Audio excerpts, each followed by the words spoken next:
All right, greetings, fellow Earthlings.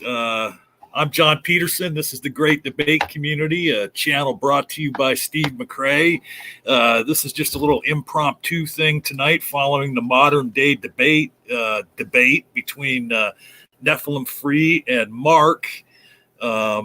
We saw some typical Nephilim Free tonight. I don't think he's brought anything new to the table for as long as I've seen him. But the channel owner is joining us right now. Mark said he was going to come, but I don't see him here yet. But Steve just coming on. He was there for quite a bit of the debate and was pointing out in chat that Nephilim was, as he always does, avoiding all direct questions.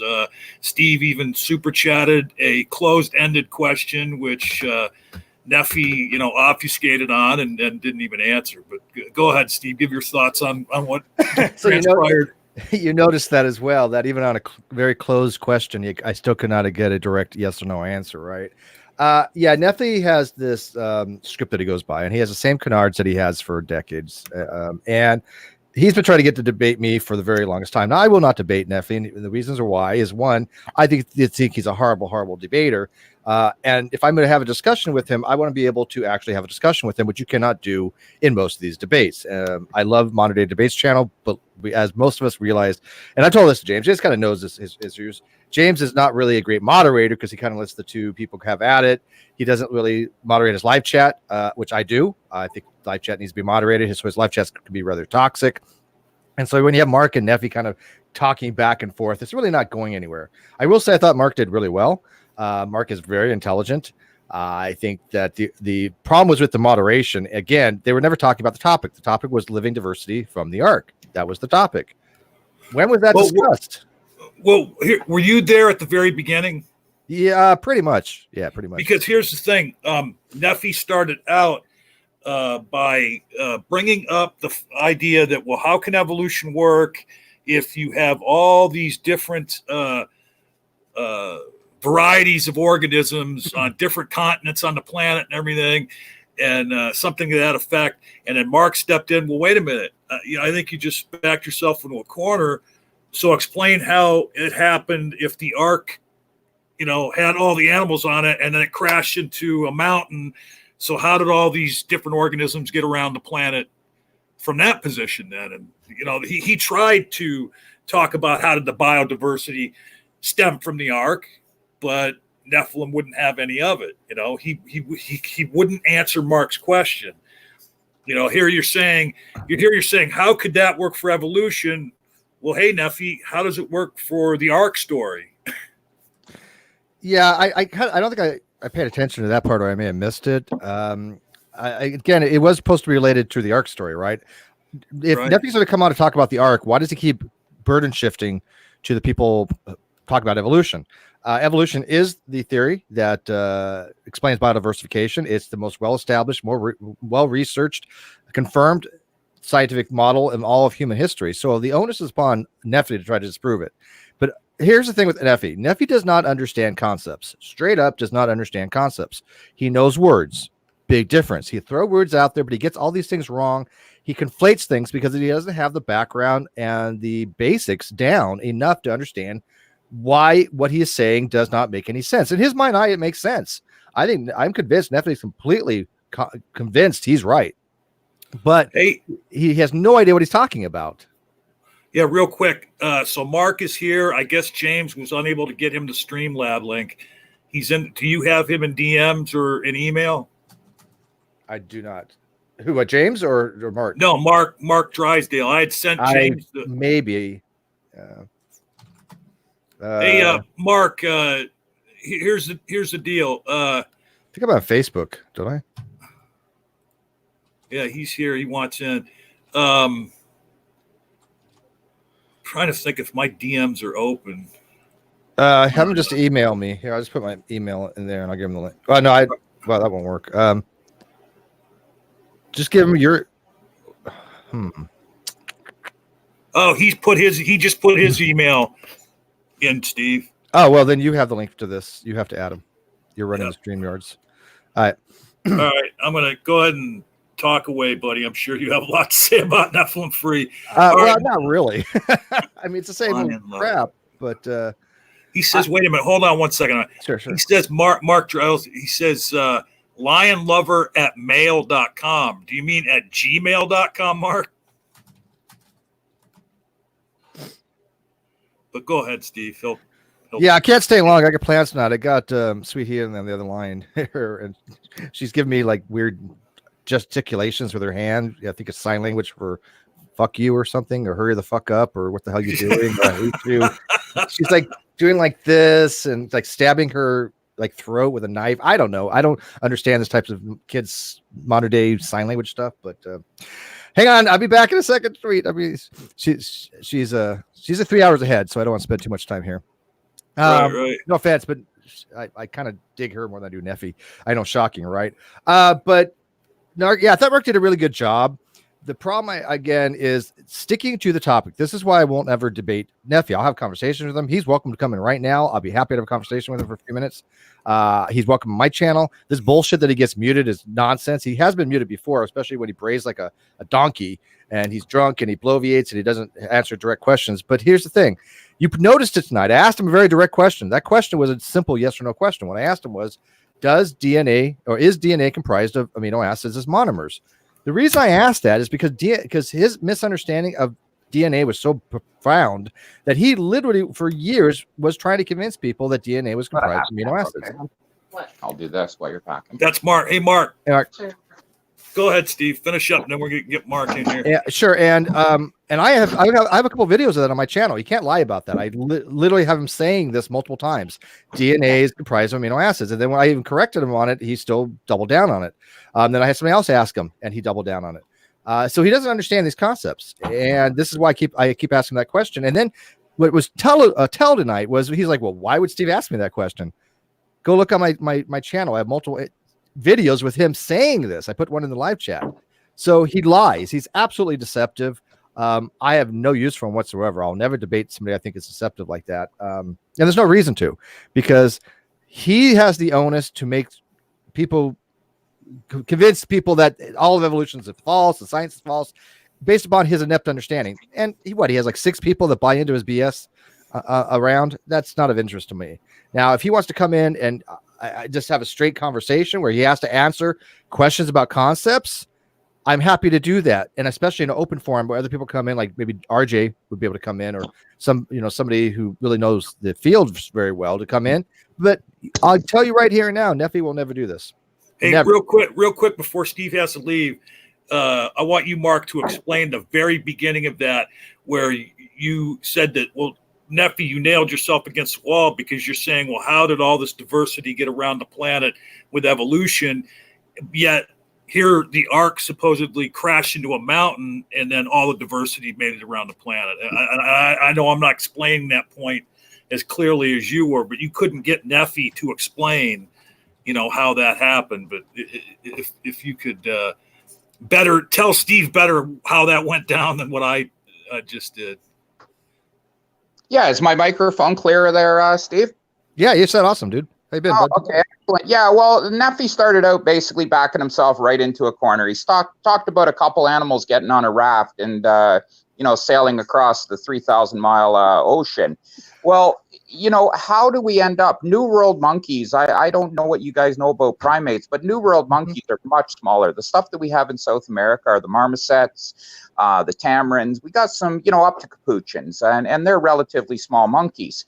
So you have Neph talking about how there's no horizontal gene transfer, that everything is all vertical, and yet we have these we have these hugely divergent species of primates. So right away he realized halfway through that he had backed himself into a corner. I basically nailed him right to the wall. Okay, yeah, like that was a little confusing though. I heard that part, but that's a little confusing. And let me ask you a question. Okay, I do understand. Real quick before you ask him that question. Hey, I'm doing something that Steve has told me not to do, but it's only because here's the thing. If I don't know you or Steve doesn't know you, you're not getting in, okay? But I put the StreamYard link in the live chat, and I have to present you for you to come on. So let me just ask Steve real quick. Do you know somebody named RJD? Is that the RJ you were referring to? All right. Okay. Yeah. RJ Downing.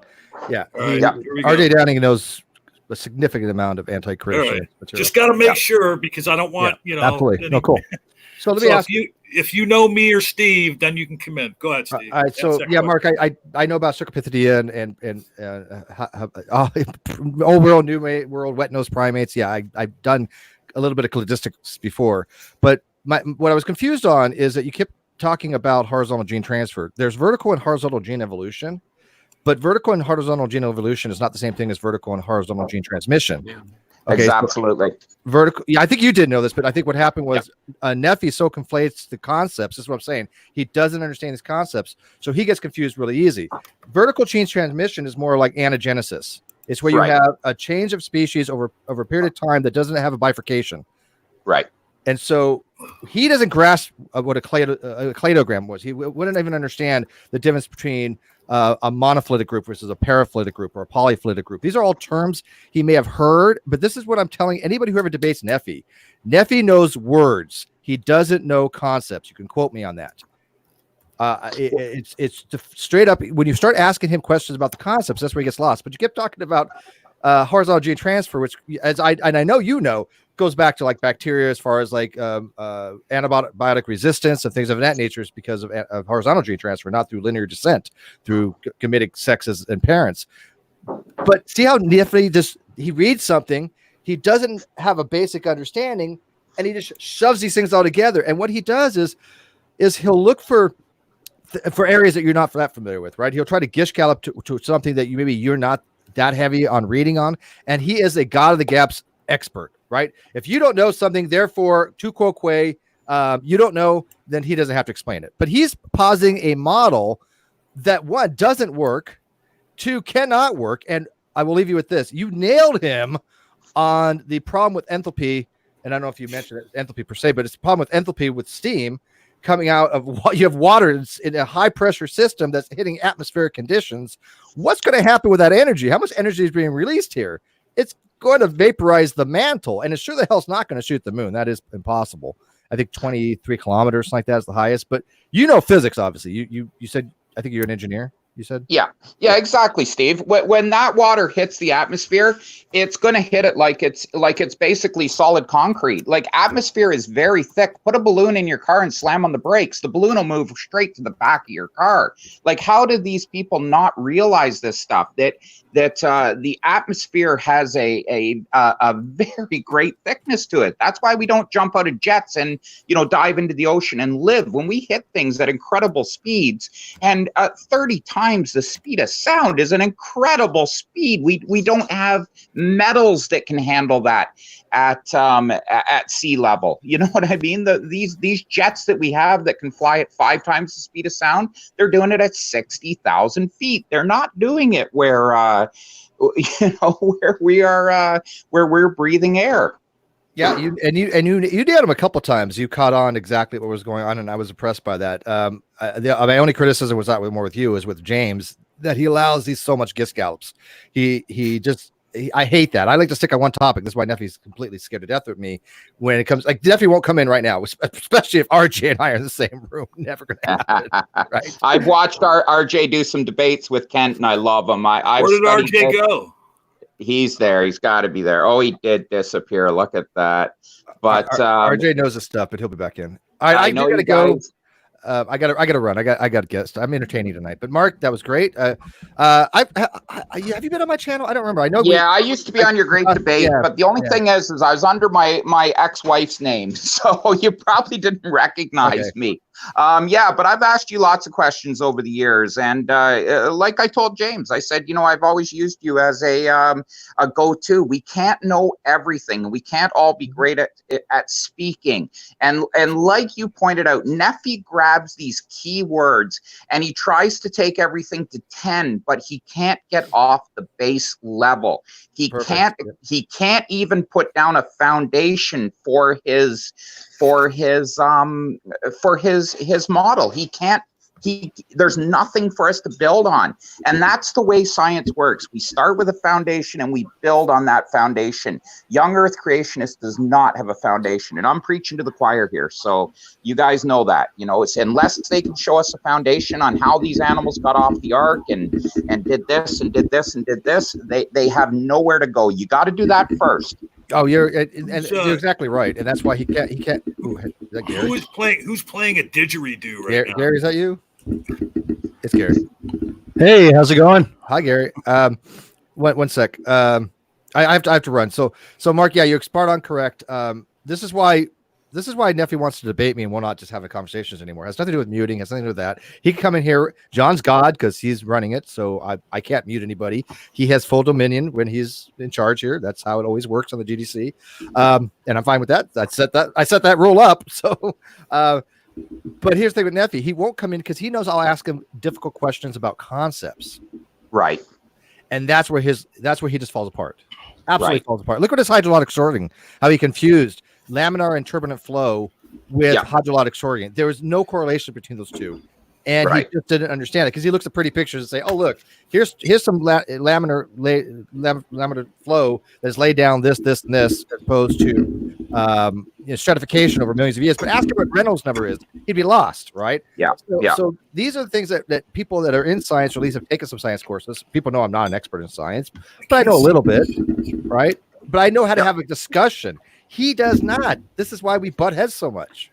Yeah. Well, like I said, Steve, and I think it's a good analogy, and it's something worth remembering. When we build stuff for this world, we build it to work within the physics of the world that we exist in. That's what we do as engineers. We build things that will work. We don't build a machine, hand it to our customer and say, well, yeah, if we had half the density of the atmosphere, if it was this, if it was that, if the Earth was 200 degrees Celsius at the surface, my machine would work great. This does not work. And I just had this out with Kent Hovind earlier tonight. He had a whack the atheist thing, and he was talking about what 100% wing design is for an airplane.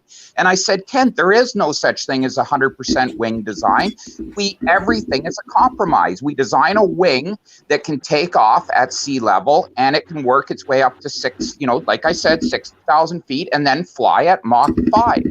Everything is a compromise. If we built a wing that would fly at Mach 5, it wouldn't be able to take off from the ground.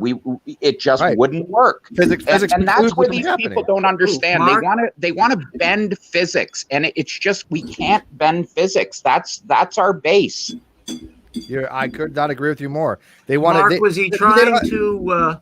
Go ahead. Yeah, was Kent Hovind trying to use around bird wing evolution? Yeah, exactly. He's trying to pretend that there was just one wing design. Well, why do we have insects with a completely different wing design? Why do we have birds? Why do we have butterflies? Why do we have the bats? They're all totally different wing designs. Right. Like the flying squirrel. Why does it have that wing design? The neat thing we now know about bird evolution is there was never a half wing. Exactly. That the tetrapod arms, the bird wing, required no new anatomy. They're just a feathered arm that starts flapping a little bit more. All the muscle attachments, everything. It's a real no-brainer. So there was never a little stubby semi-wing going on in there. Yeah, well, that's just it. And then I pointed out to him the penguin and the hummingbird, and he was gone. That was the end of that. He just wouldn't have any part of it. It's like, well, a wing's a wing. And I said, no, actually, a penguin wing now becomes a balancing apparatus. It becomes a swimming apparatus. And you want to know something? It also becomes an insulating apparatus. So there you go, Kent. There is perfect evolution at its best. And he just had no part of it. They don't understand different functionalities. Things change. Matter of fact, tomorrow, to kind of plug myself a little bit, I'm going to have Rick Delano on, geocentrist Rick Delano, and he's going to be running an argument based upon Aristotelian type concepts, especially mostly Thomistic concepts of form and function, I think, related to quantum mechanics. And I think it sets us back hundreds of years, but that's going to be very interesting tomorrow. But I think he has the same problem. Well, as we all know, Aristotle was so up on things. Oh yeah, yeah. I think Aristotle was one of the first philosophers to finally, be this credited kind of thing. Going, we don't want to deal with Aristotelian, and we moved into other types of logic. Matter of fact, I had a friend who took Aristotelian logic, and his professor told him, everything about to teach you're going to forget, and you're going to have to use, and we're going to move on to other things, but it's required. So yeah. I like how Nephy flushed terminology down the drain. You know the funny thing, Steve and RJ, because I've heard you both do very great debates. It's funny, I can sit there and I can talk and I can say, something, at least I know I got 25% of humanity behind me as I speak about this stuff. Think about what it was like for these people 200 years ago when they were trying to tell these ideas, and there was no one. No one sitting in that crowd believing it, and knowing it and understanding it. It hurts to be telling these people this, because you are hurting these people. Like, you really are making some cases for stuff that's got to be making them stroke their chins.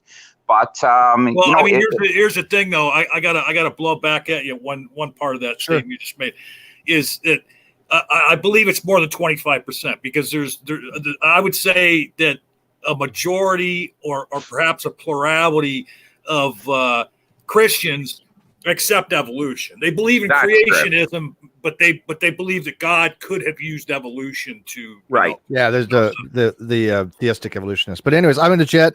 I got the numbers on that if anyone wants to know. Sure. Yeah. Thanks, guys. Hey, Mark, I'll hook up with you later on, man. I want to carry on this conversation because I think there's a lot to be added to this.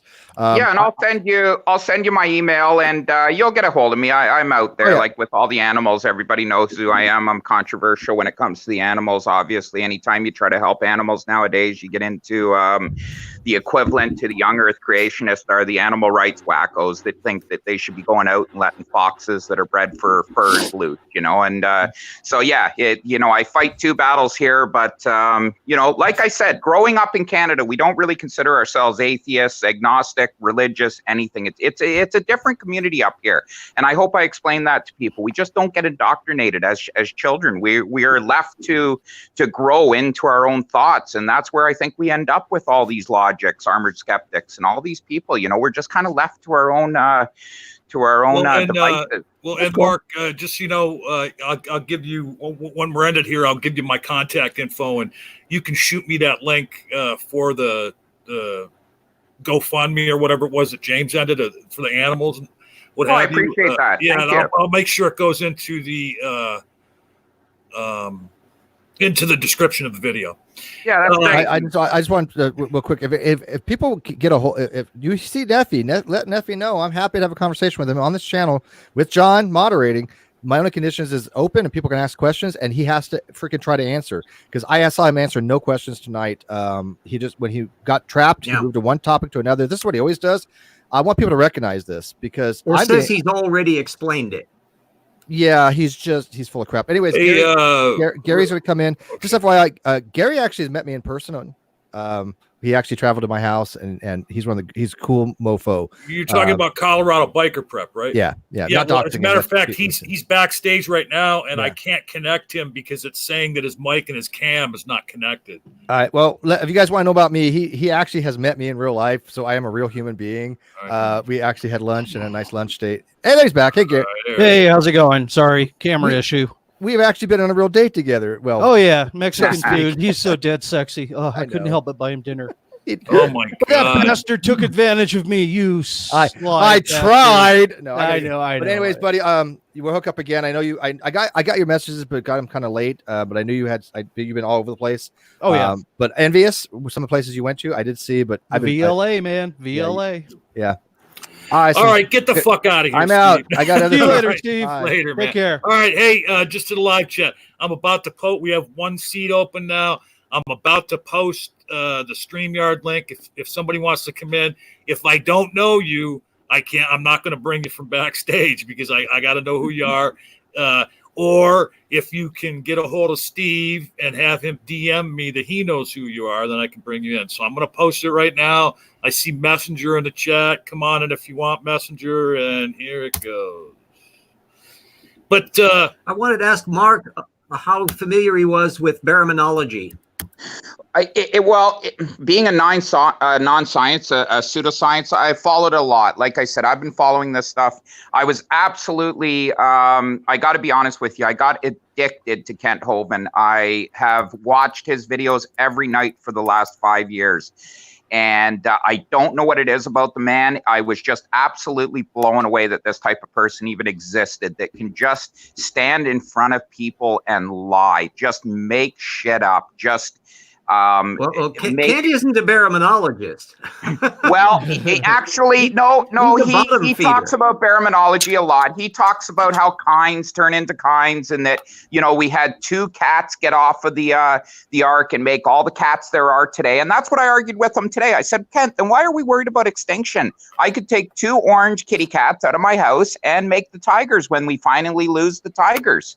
And he didn't like that at all. He thought I was being very rude. And I'm like, well, Kent, you can't have it both ways. How many animals were on the ark? Was it 1.7 billion, or was it the 5,000 that the baraminologists are claiming nowadays? Well, you just had a debate you just had a conversation, I should say, with someone of the same ilk, because Neph has never been able to actually answer anything honestly. Steve McRae and I mean, I've known him for like 5-6 years. We went round after round with him, and the thing, like Steve said, that he doesn't like is the best tactic with him is to nail him down on one thing and stay with it. Yeah, because it's hard. Well, no, he will do everything he can to sidestep the question, get around it. He'll start gish galloping. He'll start on the point, but then he'll gish gallop away from it, which is really difficult to debate someone like that. I watched him tonight. As far as I'm concerned, Nephy did not answer one question that Mark. No, he never does. What he does is like he'll repeat the question and he'll say, "Well, what about this?" And then he'll go off on a tangent. He will not. And then Steve super chatted a closed-ended question. It was a yes or no question, and then Nephy said some nonsense about DNA being made out of what was it? Being made out of. Steve said it was wrong. Phosphates, protein. Amino acids. Amino acids, phosphates. Yeah, amino acids and sugars. Yeah. And he said he didn't seem to know there towards the end the difference between bacteria and a virus. Right. Right. I wonder what his opinion is on a prion. Well, he knows a lot of words. He will continue to just spew out words to see if you can come back at him. And like I said, honestly, guys, I only know enough to be dangerous about each subject. Like I said, I have animals. I have the lions. I have the tigers. I see things. I have, like I told Kent tonight. I said, Kent, you may not believe in Henkel's drawings and stuff, but I have seen lions come out of a mother at 2 weeks old, at 1 week old, at 3, at birth, at 3 months. And I am telling you, you see shit that you cannot explain. And you see it in all animals. You see it in chickens. You crack an egg open before it's time for that thing to be birthed. He'll claim that Henkel's drawings are, and I hope I'm pronouncing his name right. Yeah, that's it. Henkel's drawings. Yeah, Haeckel's drawings. And it's like, well, guess what? Sure, he might have got a few things wrong. But guess what, Kent? You don't throw everything out the door because there was a few things that he was guessing. This is not... And that was, 160 years ago? Yeah, and it's not easy. He died about 1919. He was a German, an atheist. Right. A real prickly personality. He was a very talented guy, though. And often when he was doing his regular illustrations, they're fabulously accurate. The ones that have gotten all the press, the embryo drawings, were just a minor drawing that he did for one of his books, popular book. It wasn't intended. Yeah, it was an illustration. They make a big stink out of that they weren't accurate, but it was just he was basically basing it off of one. Okay, so one embryo, wasn't it? But at the same time, it was. He had several. It was known by the early 19th century that there was an awful lot of resemblance embryologically between various animal groups. And that was part of the reason why they were puzzled with what was going on with mammals, because we start out with the reptile jaw laid out in our embryos. That's been known since the 1830s. So Haeckel was coming in that frame and continued as kind of a gadfly in biology all the way down to his death in 1919. The thing I wanted to bring up about the baraminologists is that Nephy functionally flushed all of creationist baraminology down the toilet in that speech. So I was just gobsmacked because he did. I was laughing my ass off. Yeah. If you read Todd Wood or Kavanaugh or any of the other baraminologists, they're seriously trying to figure out how many kinds there are. The problem is they're bumping into a data field that keeps on growing faster than they can accommodate it, both fossil and genetic. Now, when you're looking at poor Nephy, he's so far down the food chain, he doesn't know how big of a problem that is as to the double bottlenecks that they've got. There's the original created kind. Hey, real quick, from the live chat, somebody wants to know if one of you fellas can explain what the hell Nephy meant by. I'd love to know that answer too. Yeah, it's he's got his own definition of terms. Yeah, I'm going to take a wild stab in the dark because I didn't even watch. I didn't watch this debate at all because I can't stand to hear the incoherent sentences that Nephilim utters out of his face. It's like he just found, it's like he's playing a constant game of Mad Gabs. It's crazy. But anyway, I'm going to guess that what he means by vertical evolution is what he's talking about is this evolution in kinds, right? How you have a tree, a different tree for each kind, right? And that's how they try to explain kinds. That's what they believe in as vertical evolution. Basically, a dog, a wild, primitive wolf can then diversify into all these different types of domesticated dogs and things like that, where they don't take into account that you have to go back to, well, what about the canid that diversified into felines and canines? What about that one, And you have to step back further. But this is a guy that I know for a fact, if we went to the auto museum in any major state and I walked him up to a Mercedes-Benz motor wagon and I said, is this a car? He would tell me no, because it doesn't have a steering wheel. It doesn't have any pedals. It doesn't have a body to it. It has a handbrake on one side and a lever that you move left to right on a swivel to steer it, right? And it's like basically it runs like a lawnmower. It's just at a full tilt all the time, and then you have a brake that you apply to the transmission, basically to the automatic transmission. So even though it is considered by all rights the very first production automobile that there was, not on an assembly line, but the first production automobile from a legitimate company, it doesn't have any of the hallmarks of what we would call a car. But he has no problem getting in his car and driving to the store to pick up, bags of Skittles or, be amazed at how mustard goes onto bread. But yeah, that's the things he does. But I mean, he doesn't have any problems with those. I would want to bring up here would be the horse sequence and the reptile mammal transition. The horse sequence, anybody who's familiar with creationism knows that the average creationist does not think there's been any evolution within horses. But the baraminologists have been forced to accept functionally the entire horse sequence as all within a baramin. Not even a baramin, it's a monobaramin, a subset. And that's a gigantic barn door that's been opened in the creationist systematics. So if you can do that with little itty bitty Heracitherium all the way down to Equus, why not Australopithecines to human beings? Why not Pachycetids to whales? Where do you draw the line? And the thing is RJ? Nephy's never going to draw the line.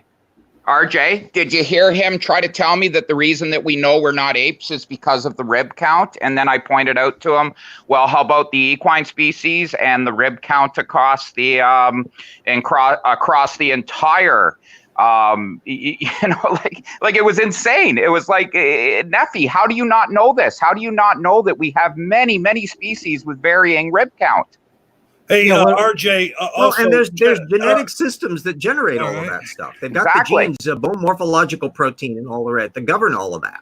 Right. Well, hey, RJ. What about Nephy's nonsense that there's no there's no evidence in the fossil record for evolution. What he says that. Oh over gosh, and over I again. keep on screaming therapsids. Those are my smoking guns. I wrote a whole damn book on it. Get evolution slam dunk. Because when you start out with the basal, for those of you who aren't familiar with it, jump back to about 300 million years ago. Everybody knows an example of the reptile mammal transition. It's that damn fin-backed Dimetrodon that always pops up in the dinosaur kits. That's a synapsid, air quotes, reptile.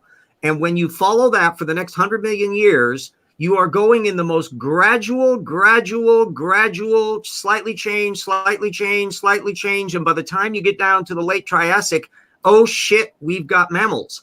And in between is a explicitly predicted transitional form, the double-jawed probanognaathids that were predicted in 1912 based on evolutionary grounds. So I'd have to believe that God was just really happy to make evolutionists happy by littering the fossil record with the rhapsids. And no anti-evolutionist, creationist or intelligent designer or anybody else has been able to explain that data set. So it's the killer app.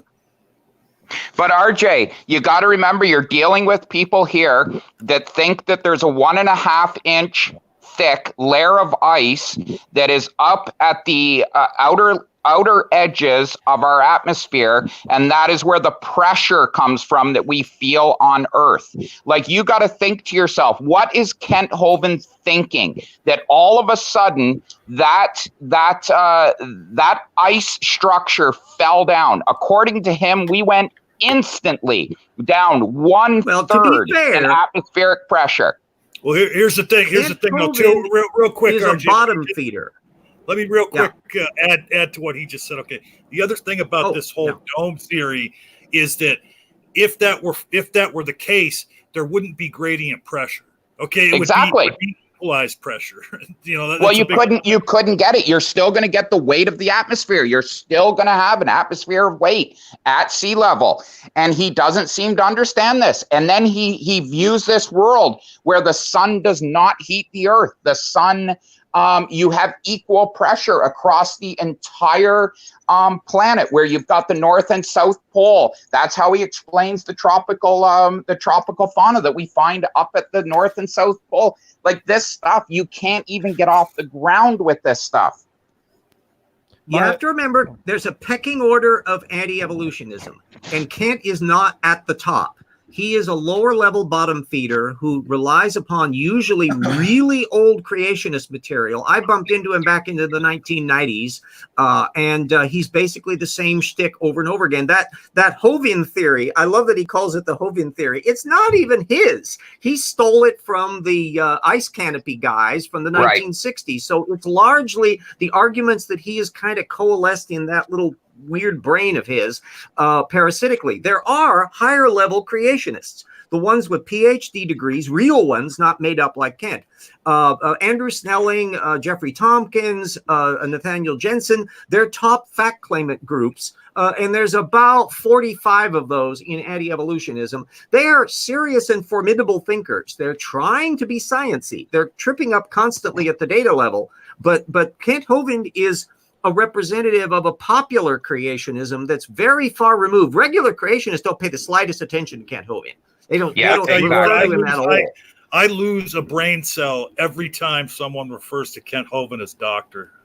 Well, I got another debate with him in another week, and I really got to ask him if he has figured out how much atmospheric pressure there would be at sea level to hold the weight of 2 inches of ice up at 60,000 feet. Like, what would the atmospheric pressure be at sea level to hold that weight per square inch? I can tell you already. Feet? I can tell you already what he's going to say. So no, he's going to use surface tension. I've heard this done with him, and he's going to use surface tension. The surface tension of the ball of ice, it holds itself. It doesn't put any pressure on anything else. That literally is from one of his old presentations. He will say the surface tension of it is what it didn't exert any pressure on the atmosphere. It's what keeps the atmosphere in, and that's what it held itself together. That's what he'll say. Out of curiosity, how many of you seen my debate with Kent? I did. Trounced him, man. Yeah. That was not a debate. That was a drag session. You trounced him. Yeah, I enjoyed it. Yeah, I'm using source methods on that. Well, so I want everybody to get on that bandwagon. Yeah. Mark, well, Kent dreams of magnetic ice. Mark, if you're gonna when you talk to Kent next time, you debate him or whatever he's gonna call that. It's a discussion between you and a brick wall, pretty much.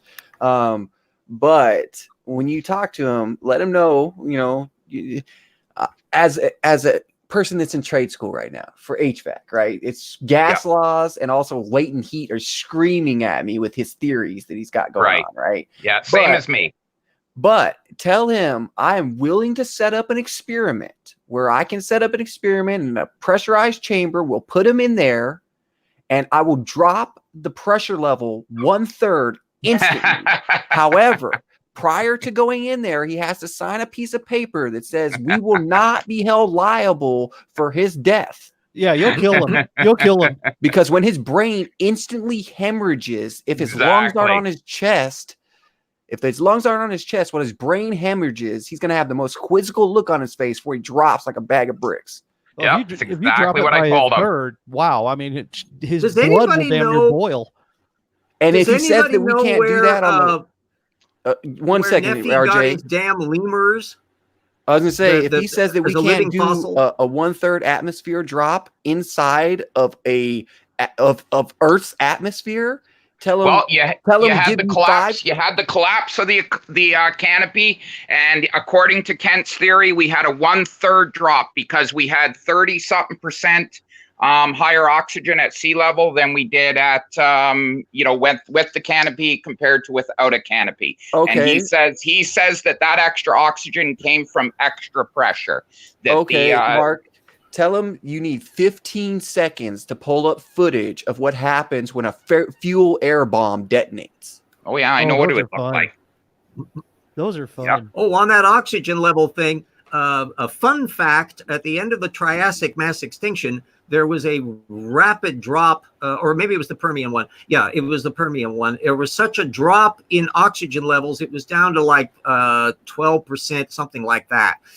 And that persisted Triassic period before it rebounded. So you would have been gasping for breath at much lower altitudes for that period.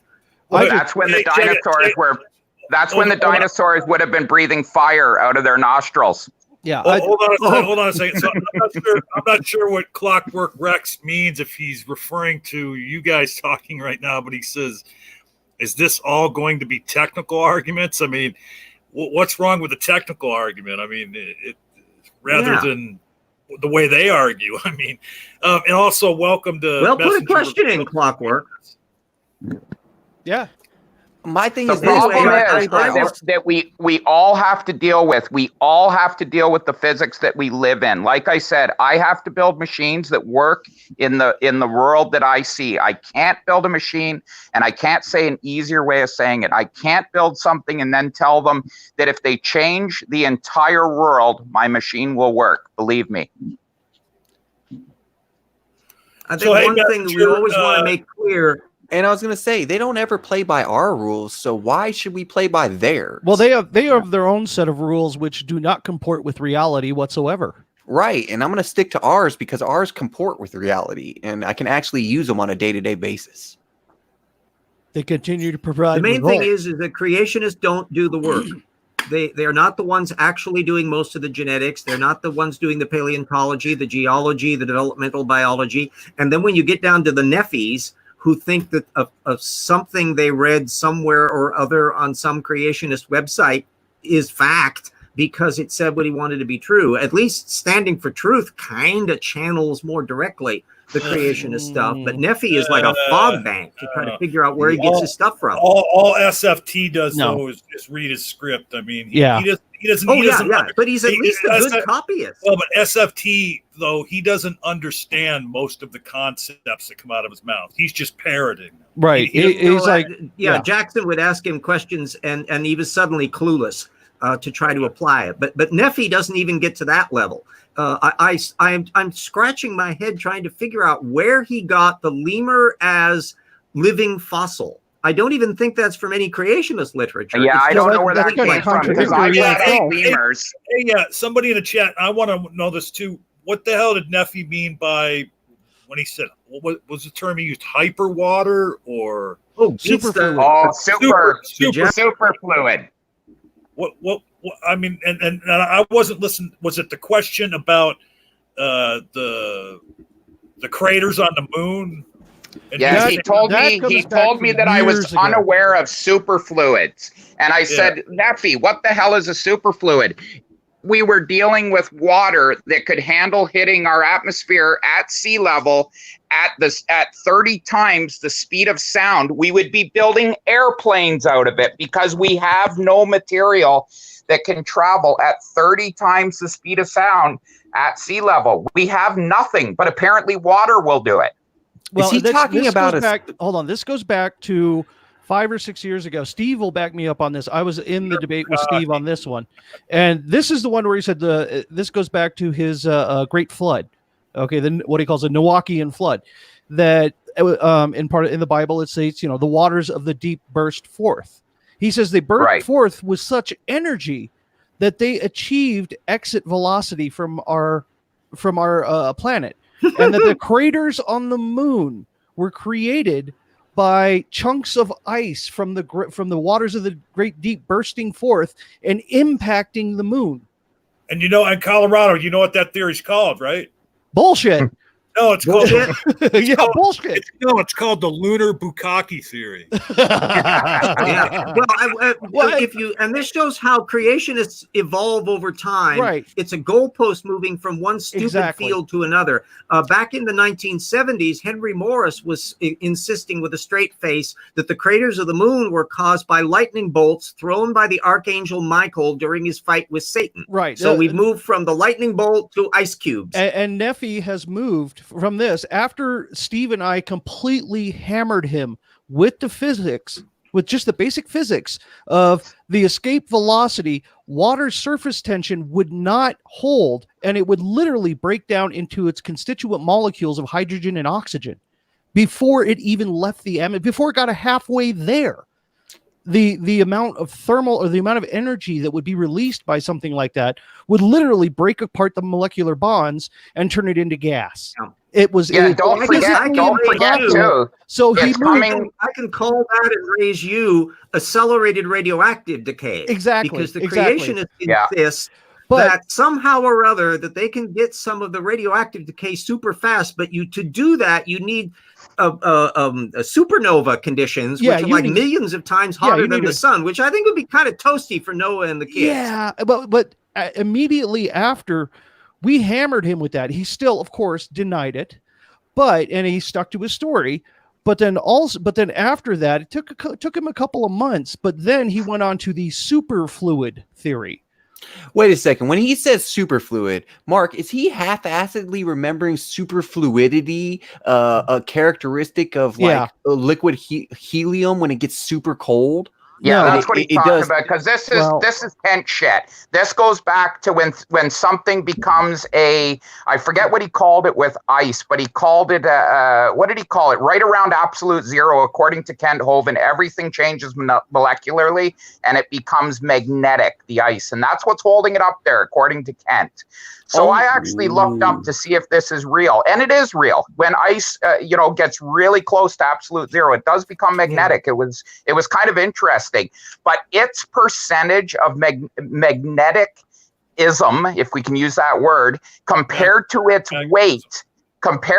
weight, we would have cars floating around up there if his math worked out. It's a billionth of the percentage. Well, see, there it is. Noah's Ark floated. Yeah, there you go. Hey, that's it. That's why it was so easy to build, because the water weighed like 2 pounds. Real quick, we had somebody join us a few minutes ago. Messenger reveals. I'm just wondering if he wants to get in here and say anything. He said he had a lot to say about Nephy, but are you there, John? No, I'm here. There's just a lot of commotion in the house right now, like I mentioned earlier. No, the biggest issue with Nephy and other creationists is trying to bring scientific evidence to support a belief system. And any time that you're relating, thousands of years of man-made writing based on their either mythological or spiritual beliefs, and then trying to make it scientific when we actually have, means and measurements to make things scientific, then you're becoming apologetic in your reasoning rather than realizing that this was written by a bunch of ignorant people who didn't understand science. Well, and they work backwards. They work backwards from conclusion, and then they find evidences and clues, and not evidences, but evidence and clues to build their case to reach that conclusion, instead of scientific, where we start off with a hypothesis and then work our way up to a conclusion. They do it in the reverse order. And the irony is hold on one second. How it evolved. Hold on. The issue is all human beings relate whatever they believe to whatever's presented. And we call these either confirmation bias, illusory correlations. So we always start with what we believe to be true, and then we always try to support those beliefs until, if we're willing to be wrong, we can be presented with something wrong. But and then you have cognitive dissonance that actually plays into that. Cognitive dissonance isn't a difference in your thoughts and in your beliefs. A cognitive dissonance is where your actions and behaviors are opposed to what you believe to be true. So therefore, your ideal self and real self are in dissonance with one another. And right. What happens in cognitive dissonance, if you believe something to be true, but you're acting in contrary, your beliefs are the things that change. That's part of it. Well, that's what they do when they research. They supposedly research. Not being able to process information that conflicts. Right, exactly. The area that differentiates the creationists from the scientists is they never work out what they would change their mind based on, because their minds don't allow change. So they can't imagine what a transitional form would look like. I think you could probably spend eternity trying to pin Nephy down on what the hell a primate transitional would look like, or human transitional, or a reptile mammal transitional, or any of the ones from vertical evolution transitional would be. He would only find dodges to object to it. And if you got somebody like that, the creationists are really good at offering their case. What they're bad at is offering what they would need to see to change their mind. Yeah, but what you're fighting through is not logic. What you're fighting through is not science. What you're dealing with is everything that you're presenting from a scientific viewpoint that interferes with their dogmatic viewpoint on religion. You're interfering with their salvation beliefs, and they hold their salvation beliefs to be above everything. So anytime that you're presenting things that challenge either their biblical views or their spiritual views or their salvation views, you're challenging their very existence for hope. And when you kill their hope, they're going to defend it ignorantly and violently. And it for them, it's also very much based in emotional. They're very based in because it's linked directly to their emotional state as well. So when you do attack something like that, it causes an emotional reaction, anger, fear, things like that. And these are people who sadly can't control their emotions like most people. Well, and you saw that in tonight's chat. You saw that in tonight's chat at the very beginning. He was about ready to rage quit. That was an emotional response. Colorado. That's what I was just going to say too. You took the words right out of my mouth. I'm trying to interrupt you to say what you were ready to say yourself. That you saw that in Nephy tonight. Every time Mark backed him into a corner, and at one point, I had to laugh out loud sitting here in my living room that Nephy made the claim that, well, you're talking more than I am, and that wasn't the case at all. I mean, Nephy had just as much time to talk at Mark, but he gets back into a corner. You can hear him getting emotional, and then he starts throwing the accusations out. Right, and when someone's emotions get that intense, or if their emotions are so tightly linked to a belief system, it's very difficult for them to separate the two, to separate one from the other, the emotional from the rational. And that's why they cannot take on new information that is contrary to their position, because it creates an emotional response and they go, oh my God, oh no, I can't do that. It's fear. A lot of it is fear-based. Some of it is anger. You see the anger a lot too. And with Nephy, you see more of the anger than the fear. Because he gets angry, he gets mad, he rage quits. Back in the day, like 5-6 years ago, he used to rage quit all the time. All the time he would rage quit because he couldn't control it. And it's that lack of rationality and ability to control your emotional response to new information that makes it incredibly difficult for him to, one, admit he's wrong, okay, and to take on new information. What's so fascinating about the creationism history is how few ever change their mind. The higher you go up in the food chain of anti-evolutionism, the less likely they're ever going to admit that they were ever wrong on that. You find ex-creationists at just the homeschool level and people that were raised in it, and they go through a phase. That can happen. But once you have committed so much of your life to it, the brain just congeals. If I can add one thing, and you guys aren't going to like it because it is a side that is not very scientific. It really does come down to how we are made through evolution. And the part that we always got to remember is we are designed through evolution, and we all believe in it, to fear things. We are designed to fear dark. We are designed to fear what's behind the trees. And like I said to Nephy tonight, what is evolution? Evolution is merely, you can put it down to some very simple words. It's your ability to live and reproduce. And at one time, believing in all this stuff was very advantageous for us. Don't forget variation. Even simpler than that, though. I mean, evolution is just a change in allele frequency over time. That's all. In a population. You gotta be careful using those tropes, because a great many creationists can accept change in allele variation within Barrowmans. Just as theoretically you can have the fact that everything reproduces after its own kind. What he just said about everything lives does that. Though the core of Darwinian evolution, the really great insight, was the impact of what happens when you have variations in organisms that differentially reproduce.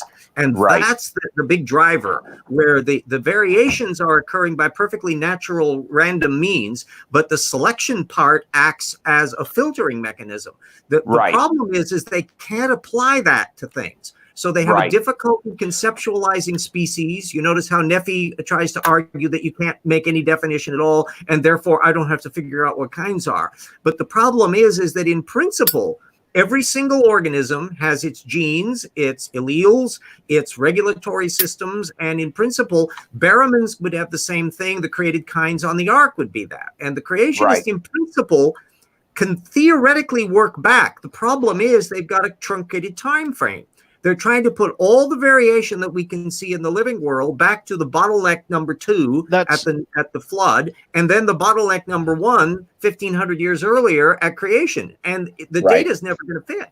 Well, RJ, you actually touched on something that I was going to add to this too, is that most creationists, especially specifically the young Earth creationists, but some creationists as well, that they don't understand deep time. They don't understand extreme long time frames. You know, a billion is the same as a million.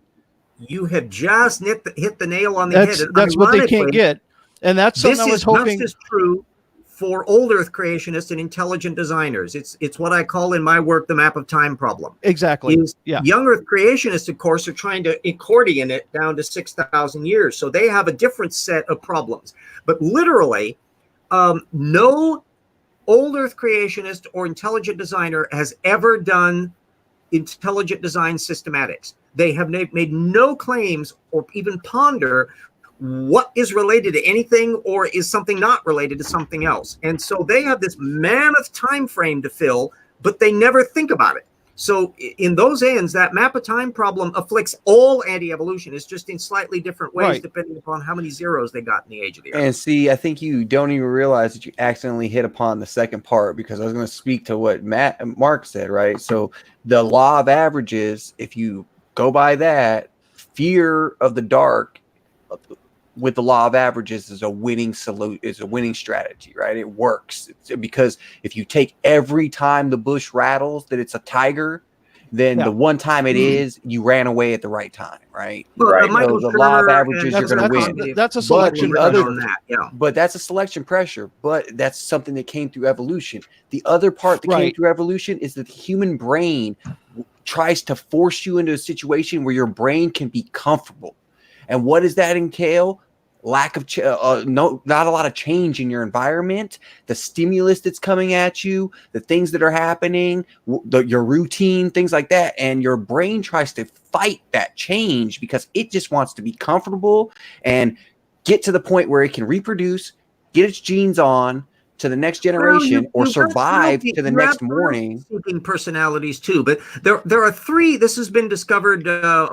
Sam Harris has done some papers on this back, I think 2009 or somewhere around in there. Inquisitiveness, though, is something that in humans that generally starts to die off as you proceed through and once you go past adolescence, right? Once you go into the adult phase, generally that curiosity starts to dwindle off, right? And that's because at that point now you're just trying to survive. And that's the thing that you got to understand is these people, like Mark said, like you and Mark both said, they're so far past the point of being inquisitive about the world around them and facts and being able to swallow the tiny pill that is I am wrong, right? So it's become this big volleyball. They can't swallow it. The reason is, Puff, is because what need is there to be inquisitive when you believe you have the answer to every question? Right, and that's what I'm saying. God did it. But that's something that gets pounded in, like they said, over a long time, is that if you're told you're right long enough, you believe it, right? Like I was told that I'm stupid or that I'm a terrible person so long that I will say it to myself now, right? If I make a mistake, I'm like, oh, I'm such I just did that because I'm an idiot, right? Or somebody will be like, man, why'd you do that? I'm like, oh, because I'm a terrible person. And they're like, you're not a terrible person. You're a great guy to be around and everything like that. But I've been told it so many times from being in trouble and being a terrible kid, right? And getting in trouble with the law. I was told it so many times that I believed it. And now, even though I don't believe it, I will still say it about myself. Hey, real quick, something that came out in the debate I wanted to ask you guys about. So at one point, after an exchange between you and Nephy, Mark, Nephy posted in the chat. I don't know if you were following the live chat during the debate, but he said something like LOL, Mark knows nothing about flood theory. Speaking of the Great Flood, and you guys had been talking about like the sedimentary layers and stuff, and he was claiming that something I can't remember. Maybe you can. Well, what can I know about something that didn't exist? All I can do it, and they don't have a coherent theory on it. Every young Earth creationist that we consider the big talkers, like the Kents, the Answers in Genesis, the Ray Comforts, they all have a different theory on where this water came from, where it went to. You got Kent claiming that the mid-Atlantic ridges all opened up and the seafloor sunk down, and all of a sudden 10 miles of water came to the top. Well, like I explained to him, that would just give you displacement. Your ocean floor would sink 10 kilometers. It wouldn't raise your water. Yep. And you try to explain this stuff to them, and it's like it's falling on deaf ears. But you heard Nephy. He told me that I couldn't actually show him right now the football field size buildings full of evidence that we have for this. He thought I would have it on my coffee table. I don't need to have it on my coffee table. Just like Ken, he likes to remember the speed of light, the speed of sound, the speed of gravity. He loves these numbers because it impresses them. We don't have to remember this nowadays. Ever since get my slam dunk book and throw it at them, because I compiled all of that paleontological material on the reptile mammal transition and bird evolution and a whole slew of other stuff. But the thing is that Ray Comfort and Kent Hovind, those are bottom feeders again. Right. The problem for flood geology are the ones up at the top. The Andrew Snellings, the Tim Clarys, the Vardemans, and all the rest that are supposedly the theoreticians of flood geology. But they're not getting off the ground. They're not getting off the ground. They can't get past basic rules of physics. They can't get off the ground. You have to have a foundation. You have to have something to build on. And if you can't work in the real world, and you got to start calling for atmospheric conditions that don't exist today, you truly are just pulling this shit out of the air. It doesn't exist. Yeah, well, the fun part with flood geology is how it's evolved over time.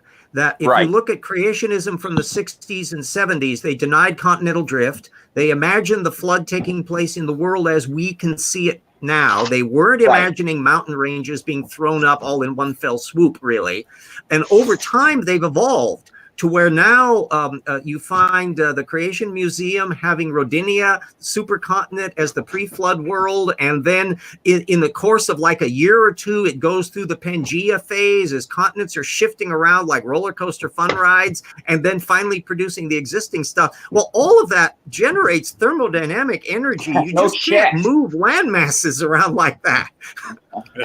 And then you got Kent on there saying, well, where's the energy coming from? It's giving off more energy than it takes in from the sun. Well, and yet he'll sit there and tell us that the Earth is slowing down its rotation based on the iron core spinning at a different rate. Where the hell do you think that energy goes? Well, that brings back what you guys were talking about. They can't conceive of deep time, so they adopt these things they hear from scientists and weave it into their narrative and just claim that like things like continental drift, happen in a few thousand years rather than over, millions. My go-to anvil drop on the flood geology is interbedded airborne volcanic ash. This is ubiquitous in the fossil record. Andrew Snelling knows about it. He's a geologist, but Boyd, he doesn't want to talk about it much. For a while in the 90s, he was kind of flirting with there being more than one flood, because how can you have airborne ash during the big slosh? It can't work. You've got to dry everything out, then you have airborne ash and you have another flood. So they're in a terrible mess, but interbedded volcanic ash is all over the place. So I'm always looking for pyroclastic flows and volcanic tuff in geologic deposits, even though they're not necessarily mentioned in the beginning of the paper, but they're bedded in the actual textual material. Every one of those is a trip-up wire for young Earth creationism. Yeah. It looks like we lost Mark. I don't know whether he had some connectivity problems. The one bone I would have to pick is that I want more source methods involved, is where you want your opponent and yourself to be willing to defend at source level. So Nephy makes claims, and I was sticking in there in the live chat saying, source on that, post the source on that, where are you getting that from? He doesn't do that. And that's always a dead giveaway. Whereas anybody that wants to say, well, where's your damn source, RJ? I'll give it to you. Thank you very much. And everybody should be willing to do that as well. Source methods is a game that wackaloons and creationists can't play. And so if you force them onto that source defense turf, they're going to just burst into flames. So, somebody had posted in chat, or maybe it was Steve that had said it when he was here, but like, there just doesn't seem to be any reason to debate Nephy. I mean, it's just the same shtick every time. And well, that's like others like Darwin's Deity and all those. They read a script. They've got something scripted in their head. They go off of that. It's basically personal evangelism, going out, spreading the word, trying to convert the heathen, whatever, That's, and I even recognize the stuff that he has in his slides when he said that, I think it was the Joliet paper on the sedimentary stuff. He's gotten that from creationist websites. ICR, Institute for Creation Research. Yeah. And all the other ones that were mentioned too. He gets a lot of, I'm sure he gets a lot of the stuff from that or associated sources. And then makes up some shit like those fossil lemur, the living fossil lemurs. Living fossil, that's like a contradiction in and of itself. How can something be crystallized into different minerals while it's still alive? It doesn't make sense. The term was popularized by Darwin, who pointed out there are ones, you could call them Lazarus lineages. They're ones that seem relatively unchanged and stable over time. Coelacanths are the classic example. Yeah, that's a good one. The point is that when you look at, even the crocodiles, though, were way more diverse during the Mesozoic than they are now. We're looking at a pathetic little wretched mess of just the remnants of those damn crocodiles. You had long-legged sprinting crocodiles. You had aquatic crocodiles with flippers. You had a hell of a lot going on during the Mesozoic. So we're dull. But there's not a single living fossil species that is the same species as its ancestors in the fossil record. Not a one. They're often not even the same order. They're often that far removed. They look a lot alike. Why? Because they tend to be generalists. Coelacanths eat anything. They live in a nice, cold, boring environment where there's relatively little prey, predators to go after them, and they eat just about anything. And why change? So they're very stable that way. And you tend to find that living fossil forms tend to be generalists, whereas hyper specialized things, saber-toothed cats, come and go again and again and again, even in marsupial forms, because they become so specialized to their prey that if there's any perturbation that makes the prey go extinct, boop, they're dead. So those forms don't tend to last long in a way that the generalists do. This is Mark. And then there's Mark, times yeah, we that's Mark don't really back understand how a family is broken up. Like, we used to think that there was many different types of tigers. Now we understand that there's only 2 different species of tiger, and that there's just different regions that those 2 species occupy. Well, that's geographic isolation. Right. Yeah. But I mean, genetically, I have Bengal tigers here, not Siberian tigers, and they're substantially smaller.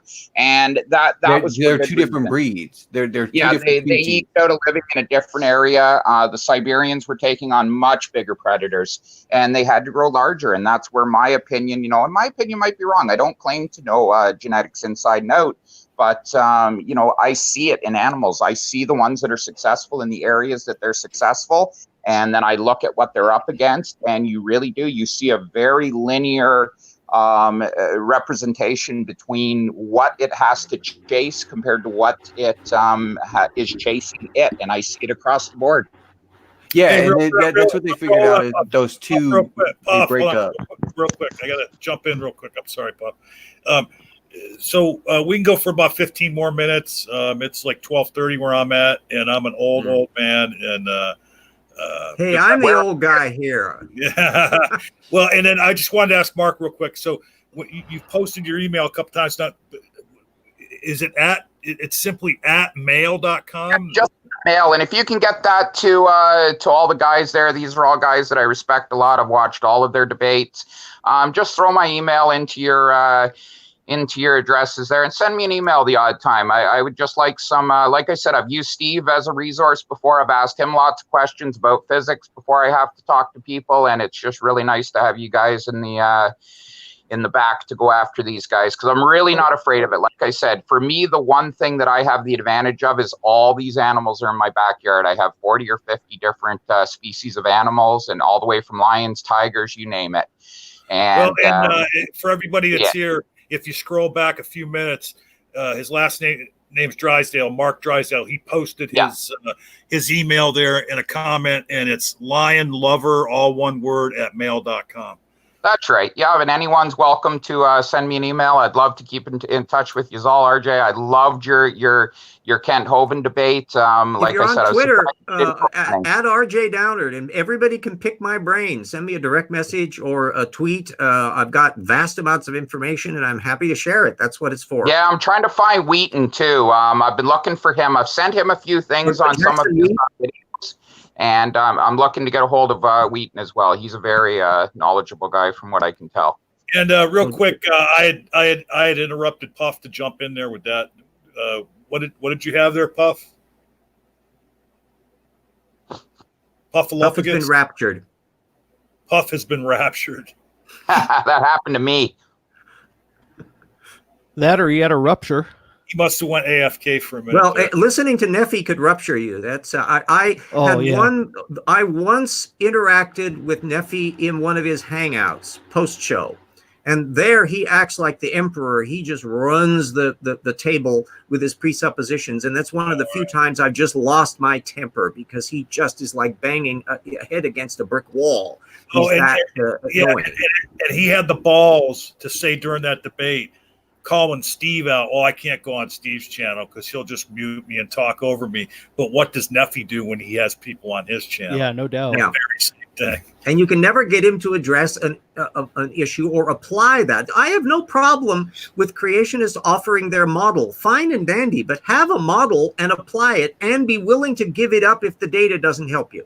And that's the snag that they all trip up on, because it's a non-negotiable. What you get is an apologetic defense line, not a willingness to deal with the data. So from the source methods direction, what you're looking at is, what are they leaving out of their argument? What evidence are they suppressing? What facts are they not checking? And that's a gold mine, because that's where they're really screwing up, is at that bottom level up. Well, take some of the stuff that I had said to Nephy. How the hell do you end up with pure, beautiful sand in the Sahara Desert? And yet we have areas that are estuaries or swamps. And then you go over to, I'm in Canada, we have the Canadian Shield made out of granite. Like, how does this work in this cauldron of hell where when the sky clears and the water is really neat, because we now know how sand moves and how it gets blown, to where we have deposits in South America and the Americas that are sand that comes off of the Sahara, because the prevailing winds work that way. Well, paleoclimatologists can do exactly the same thing. So they can find specialized sands with particular kind of isotope balances and particular kind of crystal forms and work backwards to realize, oh, there was a big desert structure there and then over in this other spot of the world. And then we can realize, wait a minute, there's tectonic plates. That means we can work out there was a mountain range there. And that means there was the paleo monsoons that was coming in. It's a fabulous amount of detective work that goes on in modern paleoclimates, and that's so far advanced to the kind of childish cartoon that you get with the Nephys of the world. It's just pathetic. Well, and I hate to do this to you guys because I know we're getting to the end of this, but I want you all to think about this. Give me about 2 minutes here, if you can give me that. I'll do it in 1 minute. Okay, so all these guys talk about how if you're going to have a painting, you need a painter. So I just want you guys to think about this for a minute. If I went out into my backyard right now and I dug down 20 feet and I found a rock, and that rock had crevices in it, it had cracks in it, it had shapes to it. How did, and I know I'm going into philosophy here, but how did God sneeze that rock in that shape into the earth and then do it octillions of times more throughout the universe? How did he design that rock? Was it I want millions of rocks on Earth, or did he have to design every rock? You've just encapsulated the history of geology, because when you look at Nicholas Steno, who was a devout Catholic priest back in 1600, it was, why does my backyard look the way it does? Why does the mountains over there look the way it do? And so every one of those people that were the pioneers of geology through the 17th and the 18th and the 19th centuries were insatiably curious to know why the stuff under their feet looked the way that it did. And what's so pathetic about young earth creationism is how uninterested. A killer question I love to ask people is, if you believe in the flood, explain what's under your feet at home. Because if it was a global flood, there should be a flood deposit there. It was global. And I know in Spokane, we don't have global floods. We have a ton of glacial ice flows and the Columbia basalt and all of that. And you can't have all of that taking place in a short period of time. It just won't work. When you talk about that, you talk about that inconsistency as well. When they talk about that the flood accounts for why there are fossilized sea creatures at the top of mountains. Well, that's not the way a flood would work. If it had been the flood, then those things would have washed down the mountain, due to gravity. Well, it's not just that. Think about this one. Next time someone takes on Kent Hovind, he claims that the clams are in the lowest strata because they're the dumbest and they're the first thing that would get buried. And then 2 minutes later, he tells you that there had to be a flood because there's clams on the top of Mount Everest. Yeah, right, and you know what all of the myths on that? That's what I was talking about, is if it had been a flood, they wouldn't have been deposited at the top of the mountains because the flood would have washed them down the mountain. They got two and then his to overcome.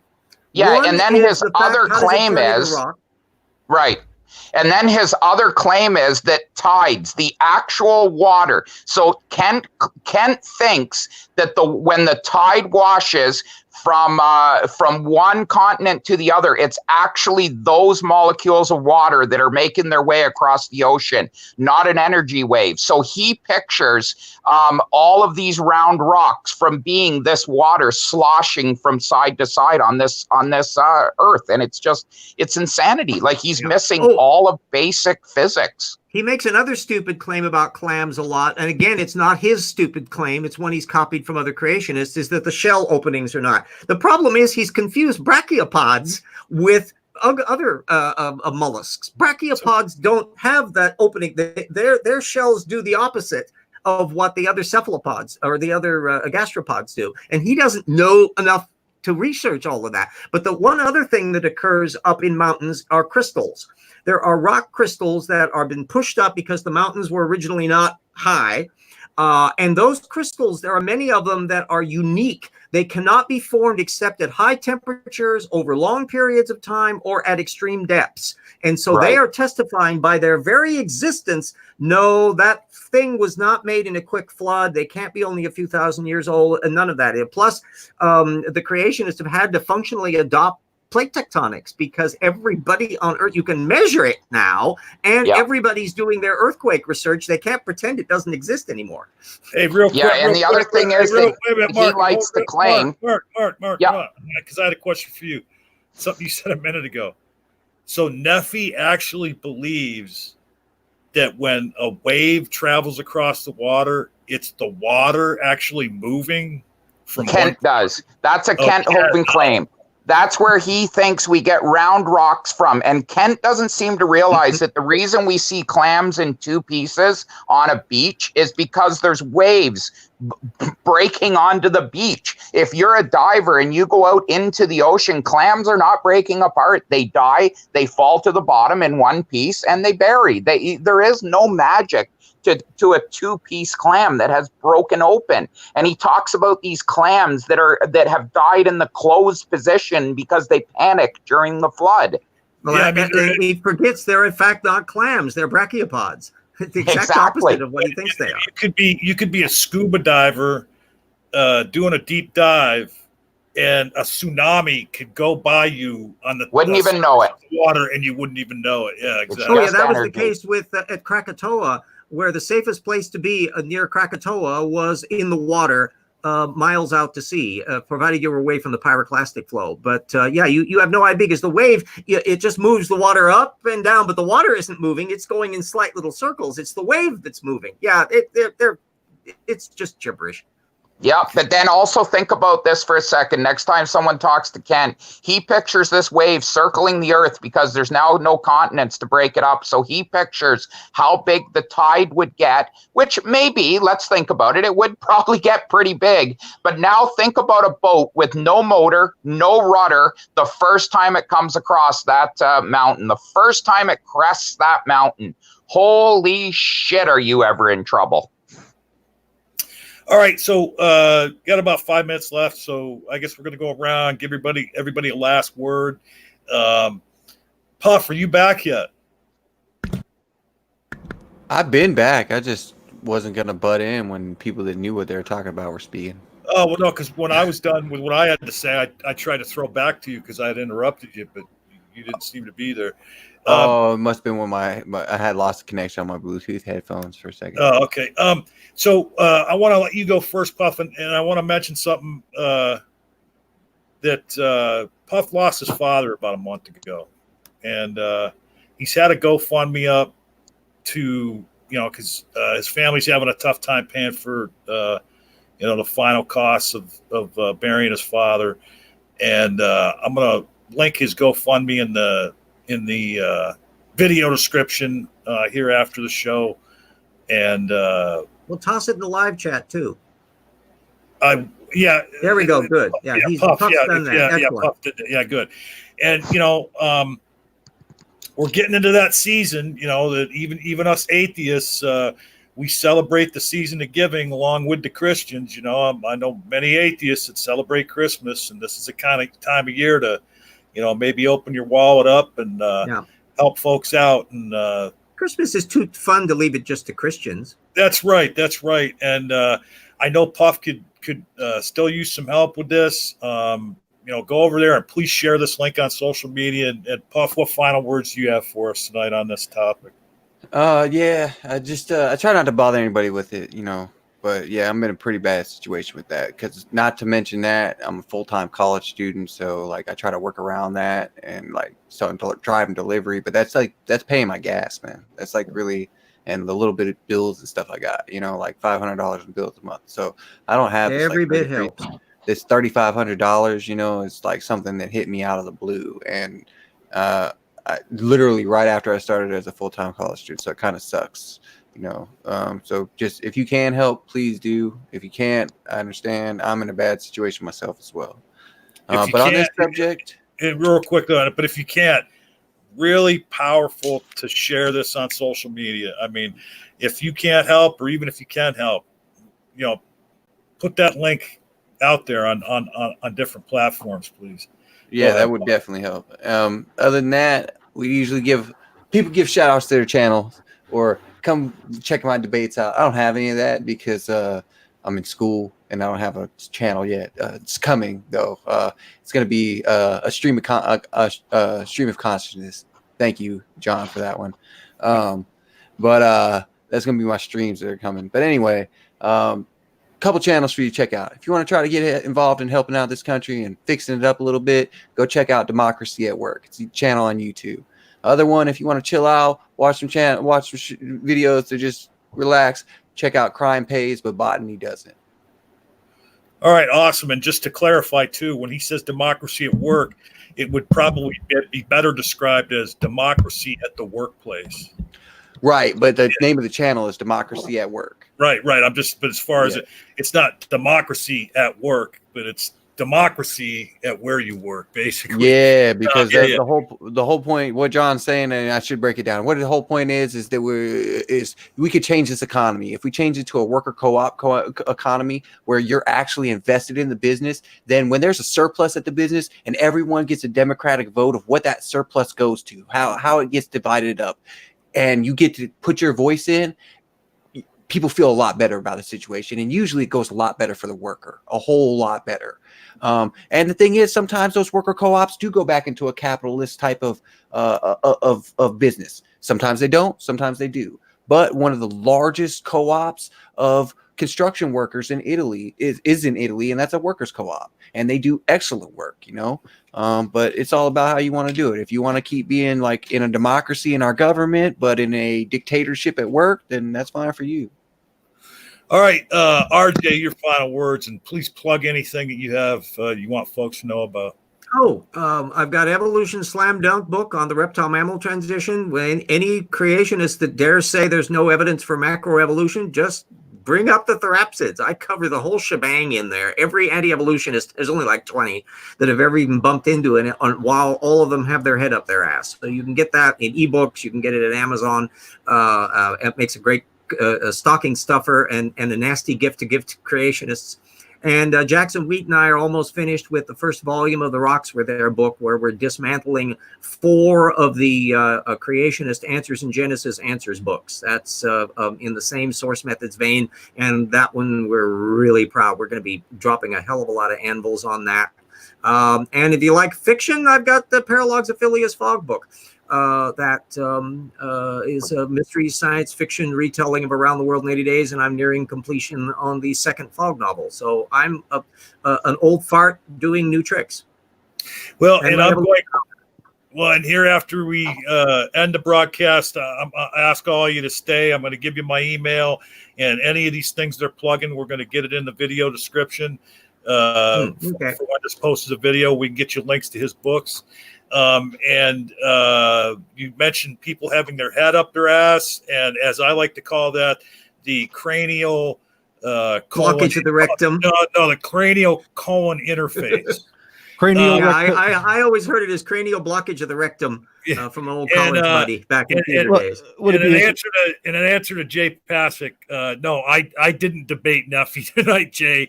Mark, who I'm going to end with here, with final thoughts, he is the one that debated Nephy tonight. And so Colorado Biker Prep, your final words and anything you want to show. The debate tonight, that was pretty good. It was a bit weird at times, but of course that's usually Nephy anyway. So Mark, you did a pretty good job. Glad to see it. Try and concentrate more on the debate. Get him down to one topic. Don't let him run off on different tangents. If you know you have really good evidence, go with that. And especially, Ken Ham, Kent Hovind, Nephilim Free, Darth Dawkins, all these other guys, if you go and you try and stick to one thing that you know that they can't refute or that they have an incredible time refuting, use that. Don't let them gish gallop off onto another trail, okay, and take you down another rabbit hole, because they deflect. And they'll jump from subject to subject. Try and keep it on one for as long as possible. That's your best chance with people like Nephy, Kent, all the others. Right. Okay. And you definitely described what Nephy did tonight, deflection, and Mark. He does. It's a tactic. Yeah. It's a tactic. Yeah. Deflection works great. And to Mark's credit, at the beginning, he did try and you did a pretty good job at it. That first thing, but Nephy wouldn't bite. Nephy didn't want to answer the question Mark was asking him. Didn't want to outline how it worked, from the ARC standpoint. All right, hey, I urge everybody to go check out Colorado Biker's channel. I will link that in the description as well. And he's put up some videos lately of his travels around the country. Yep. So anyway, thanks. And thanks for letting me into chat tonight, man. I appreciate it. Not a problem. Messenger reveals. Any final words? Yeah, I mean, if you're gonna talk about these awesome things, don't invite Nephy. It's a waste of time. The guy's not willing to be reasonable. He's not willing to think outside of his own way of viewing things. He parrots a bunch of bullshit he doesn't even understand, as both Steve pointed out as well as Mark. And I think it's a waste of time. I mean, it's great if you want to make fun of it at an easy target, but it's a waste of time. I could think of a lot of better times you guys could, coming on a channel like this and being able to share your thoughts.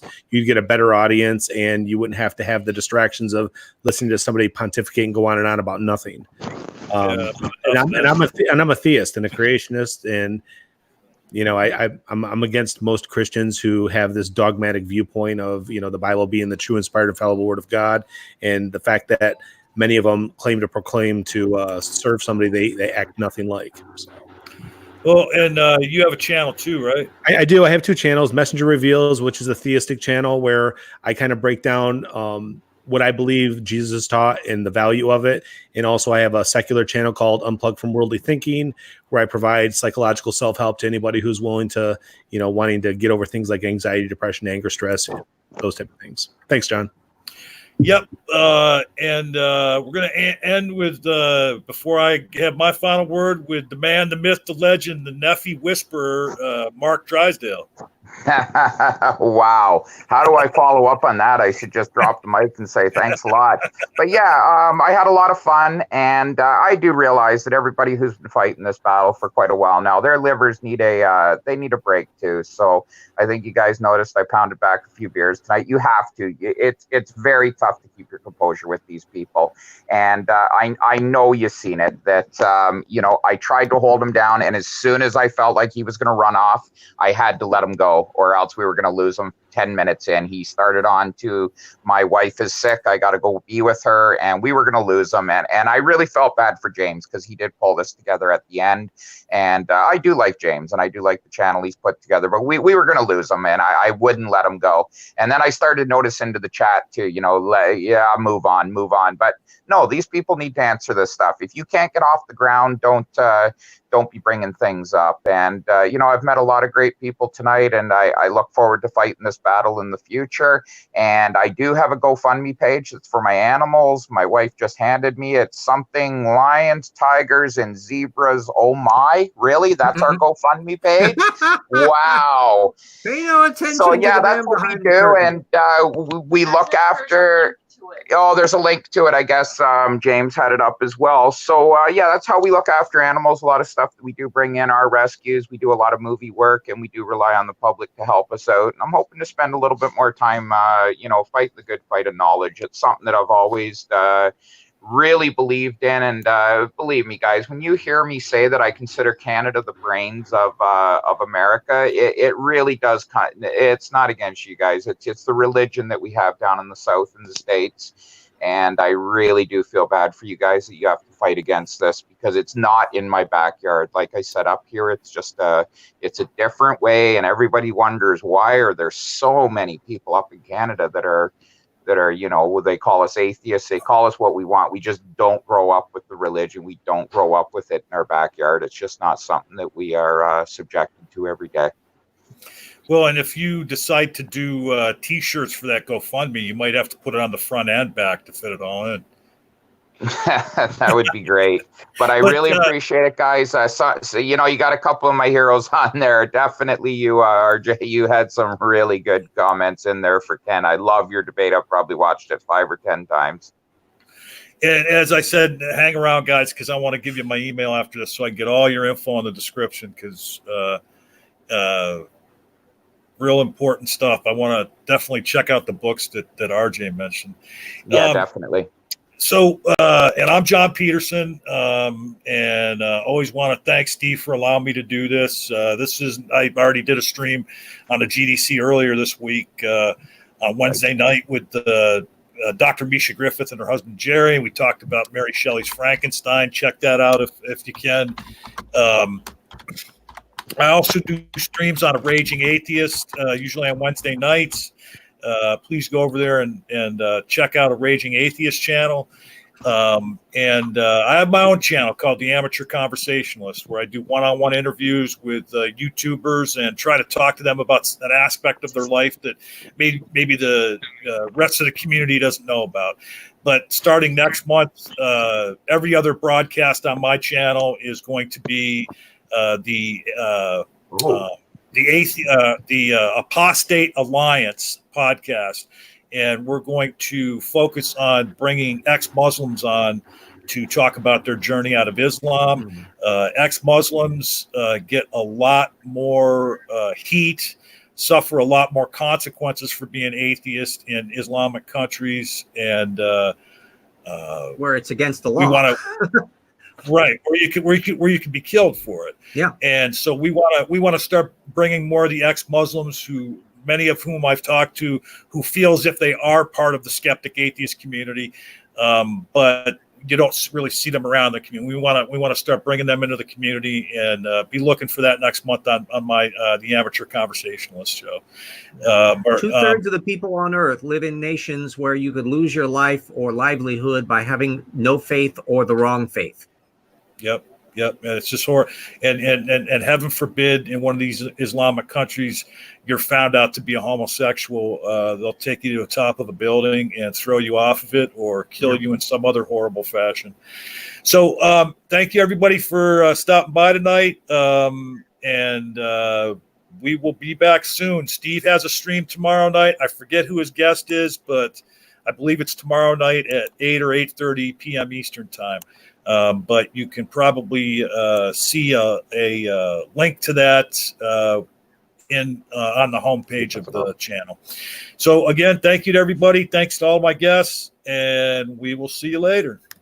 Thank you.